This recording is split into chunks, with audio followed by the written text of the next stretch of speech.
Assalamu alaykum wa rahmatullahi wa barakatuh. Bienvenue dans le flux de la foi, là où nous plongeons ensemble dans la profondeur de l'âme, là où les mystères de la spiritualité rencontrent la sagesse éternelle de l'islam. Avant de commencer cette exploration fascinante, abonnez-vous à la chaîne pour ne manquer aucune goutte de lumière qui alimente votre cœur et votre foi.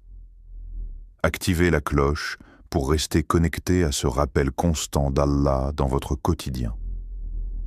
Il est des silences dans la vie qui pèsent plus lourd que des cris, des moments où l'on sent sans voir, où l'on pressent sans comprendre, une sensation étrange dans une pièce vide, une peur qui surgit sans raison, une oppression nocturne, glaciale, alors que tout semble calme autour.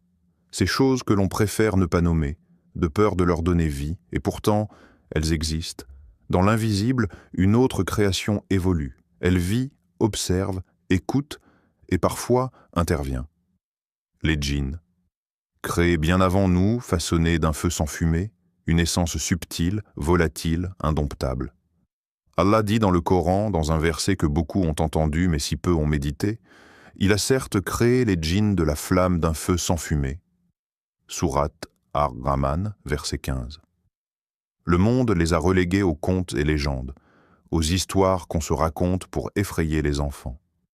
Mais en vérité, ce n'est pas un mythe, c'est une réalité divine. Une réalité que notre époque moderne tente d'étouffer sous le bruit de la logique. Ils vivent parmi nous, dans les ruines, les endroits isolés, les ténèbres.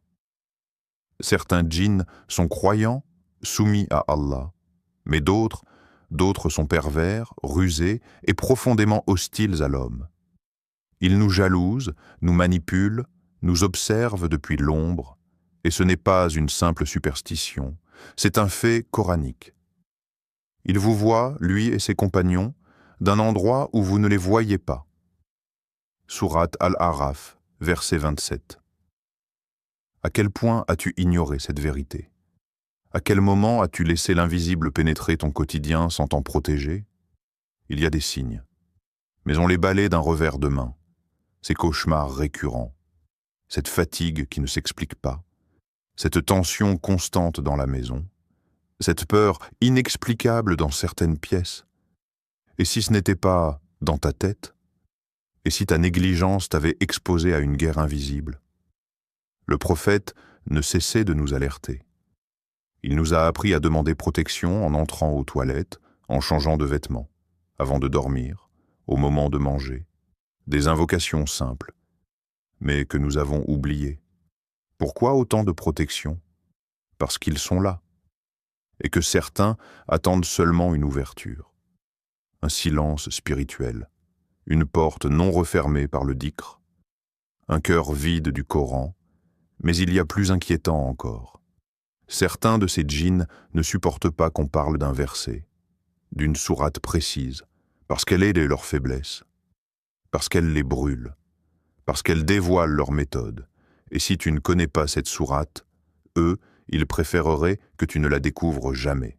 Il y a des mots qui apaisent, d'autres qui blessent, certains, rares, qui transforment une vie. Mais au-dessus de tous les mots créés par l'homme, il y a la parole d'Allah. Une parole vivante, une parole qui guérit, qui élève, qui purifie. Le Coran n'est pas un simple livre, c'est une présence, une lumière descendue du ciel. Il est la respiration de l'âme, la clarté de la raison et le bouclier du croyant.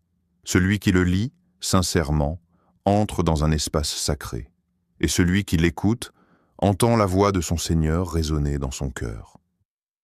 Le prophète ne cessait de rappeler cette réalité. Il nous a offert une clé spirituelle que beaucoup ont laissé rouiller par négligence. Ne transformez pas vos maisons en tombes. Le diable fuit une maison dans laquelle est récitée la sourate Al-Baqarah, hadith rapporté par Muslim. Ce hadith est plus qu'un simple conseil. C'est une révélation sur l'invisible. Une information précieuse sur ce que redoute réellement l'ennemi. Les djinns, les shayatines, fuient la récitation sincère. non pas parce qu'ils n'aiment pas le son de la voix, mais parce que la parole d'Allah est un feu pour ceux qui vivent dans les ténèbres. As-tu déjà récité la sourate Al-Baqarah dans ta maison, entièrement?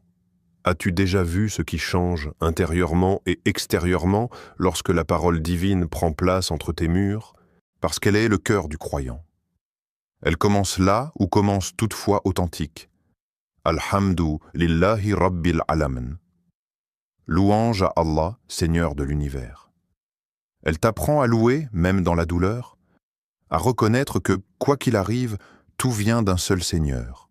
Pas d'un hasard, pas d'un destin aveugle, mais d'un rab, un éducateur, un nourricier, un maître bienveillant.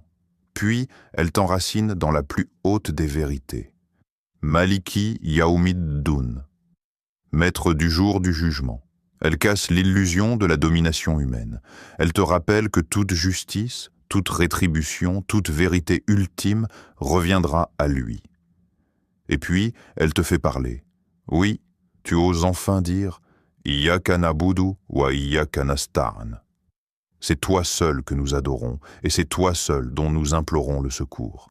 À ce moment précis, tu n'es plus un simple récitant. Tu es un serviteur agenouillé devant le roi des mondes. Tu n'es plus distrait. Tu es exposé, vulnérable, sincère. Et Allah, dans sa miséricorde infinie, écoute. As-tu déjà médité sur cela? Tu ne parles pas de Dieu. Tu ne parles pas sur Dieu. Tu parles à lui. Et peut-être qu'à chaque fois que tu récites Al-Fatiha sans ressentir cette intimité, quelque chose en toi pleure en silence. Ton âme veut revivre ce lien, cette proximité sacrée. Al-Fatiha n'est pas une sourate parmi d'autres.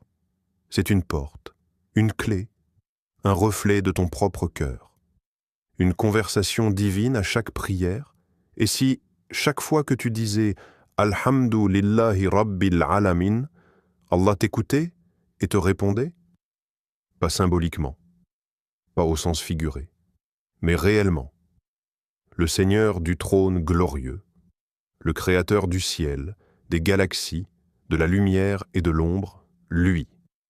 Dans un hadith qudsi rapporté par le prophète, Allah dit « J'ai divisé la prière entre moi et mon serviteur en deux parts, et mon serviteur aura ce qu'il demande. Quand mon serviteur dit « Alhamdu lillahi rabbil alamin », je dis « Mon serviteur m'a loué ».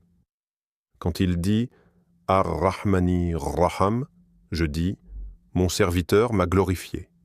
Quand il dit « Maliki Yaoumiddin », je dis « Mon serviteur m'a magnifié ». Quand il dit « Iyyaka na'budu wa iyyaka nasta'in », je dis « Ceci est entre moi et mon serviteur aura ce qu'il demande ». Quand il dit « Ihdina sirat al-mustaqam », je dis « Ceci est pour mon serviteur, et mon serviteur aura ce qu'il a demandé ». Sahih Muslim. Lise ces mots encore une fois, doucement. Chaque verset d'Al-Fatiha est entendu, accueilli, répondu. Tu t'adresses à Allah et il te répond. Pas plus tard. Pas par des signes dans ta vie. Maintenant. Pendant que tu es en prière, à cet instant précis, as-tu déjà ressenti cela?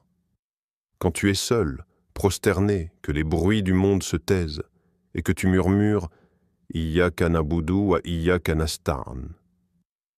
C'est toi seul que nous adorons, et c'est toi seul dont nous implorons le secours. Tu n'es plus en train de faire la prière. Tu es en communion. Tu as été invité à parler avec ton Seigneur. Combien de fois as-tu prié, distrait, avec ton esprit ailleurs? Et combien de fois t'es-tu rappelé que tu étais en conversation avec celui qui t'a créé? Allah dit dans le Coran, « Et quand mes serviteurs t'interrogent à mon sujet, eh bien, je suis tout proche.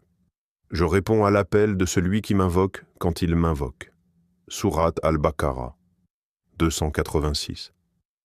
Tout proche. Pas seulement au-dessus des cieux, tout proche de ton cœur. Tu n'as pas besoin d'une grande éloquence. Tu n'as pas besoin d'être parfait. Tu as juste besoin d'être présent. Tu te tiens debout, humblement. Tu ouvres la bouche et les mots d'Al-Fatiha sortent.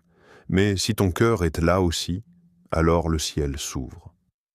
C'est ce qu'est vraiment la prière, une rencontre. Pas une série de gestes, pas une obligation mécanique, mais un moment d'amour, un rendez-vous sacré, où l'invisible devient palpable. Et toi, la prochaine fois que tu récites Al-Fatiha, seras-tu prêt à écouter la réponse d'Allah? Parfois, la douleur ne se voit pas. Elle est là, tapie dans le creux de la poitrine. Un vide, une angoisse, une fatigue qui ne part pas avec le sommeil. Des blessures laissées par des mots, par des deuils, par des trahisons. Ou simplement par l'éloignement. Et parfois, c'est le corps qui parle. Fièvre, maladie, maux sans cause apparente, fatigues inexplicables. Et les traitements échouent, les diagnostics se brouillent, l'âme s'effondre. Mais il est un verset, une sourate, un souffle du ciel, chargé d'un pouvoir mystérieux, Al-Fatiha. Oui, la même que tu récites tous les jours. Elle est bien plus qu'une ouverture rituelle, elle est shifa, une guérison. Un jour, un des compagnons du prophète fit halte dans une tribu. Un chef de cette tribu était malade, incapable de se lever. Aucun remède ne fonctionnait. Un des compagnons récita simplement Al-Fatiha 7 fois sur lui. Et contre toute attente, il se lave. Ce n'est pas un simple rappel. C'est un avertissement sacré. Sans Al-Fatiha, il n'y a pas de dialogue. Sans elle, la prière perd son essence. Mais plus encore, ce n'est pas juste une récitation qui est exigée. C'est une présence. Tu peux prononcer chaque mot parfaitement. Mais si ton cœur est ailleurs, où est ton âme pendant la prière?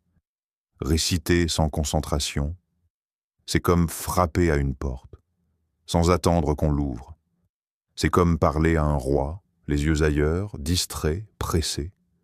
C'est comme tendre les mains au ciel, sans croire que quelqu'un regarde. Et pourtant, Allah regarde, il écoute, il répond. Ferme les yeux un instant. Dis doucement.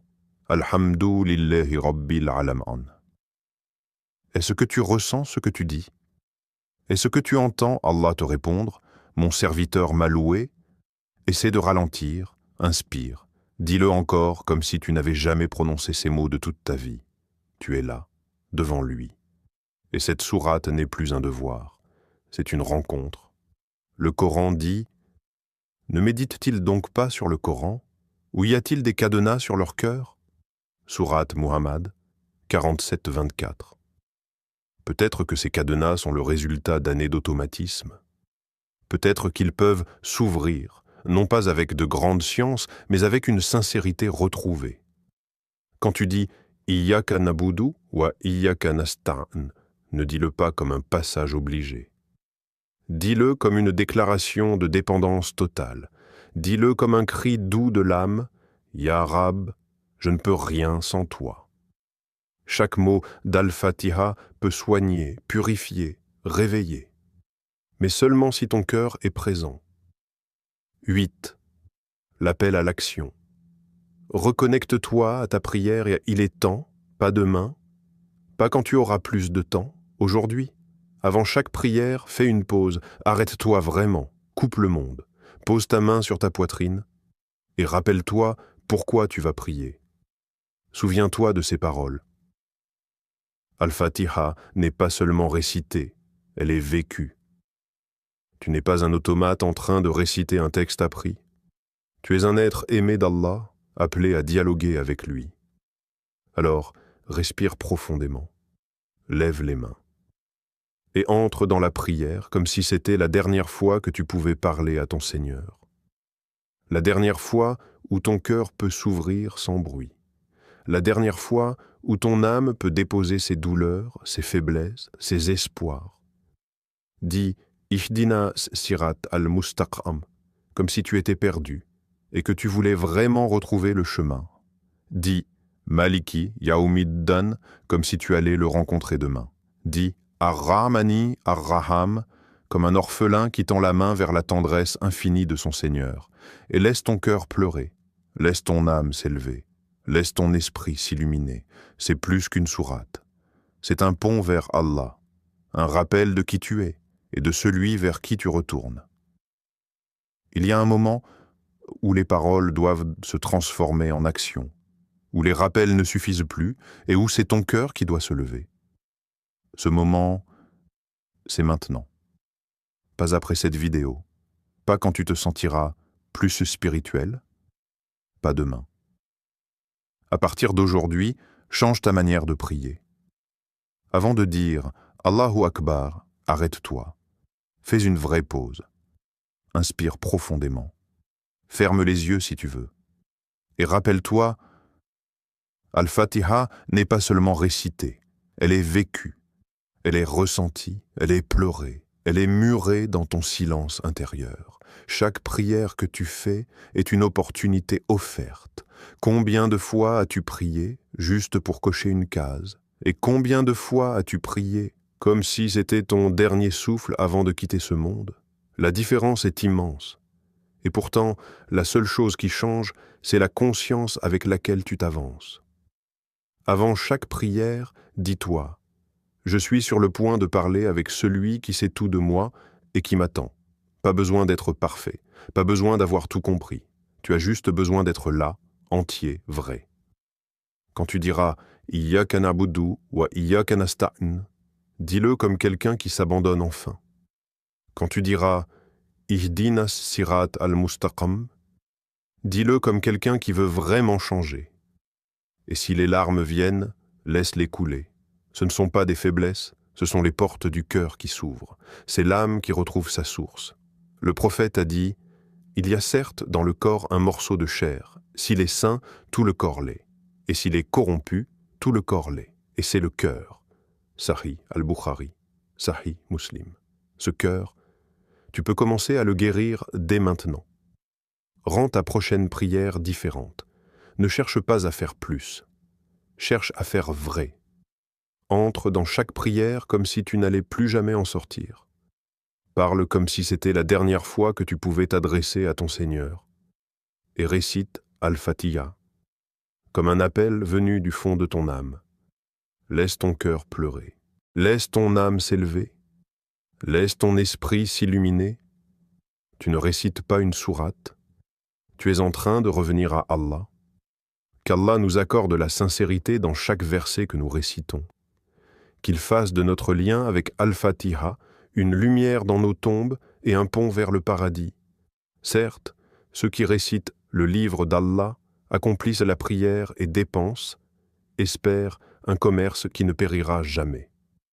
Sourate Fatir 35-29. Abonne-toi à Le Flux de la foi. Chaque semaine, une nouvelle vidéo pour apaiser ton âme et t'élever dans la lumière divine. Laisse un amin en commentaire si Al-Fatiha guérit aussi ton cœur. Wassalamu alaykum wa rahmatullahi wa barakatuh.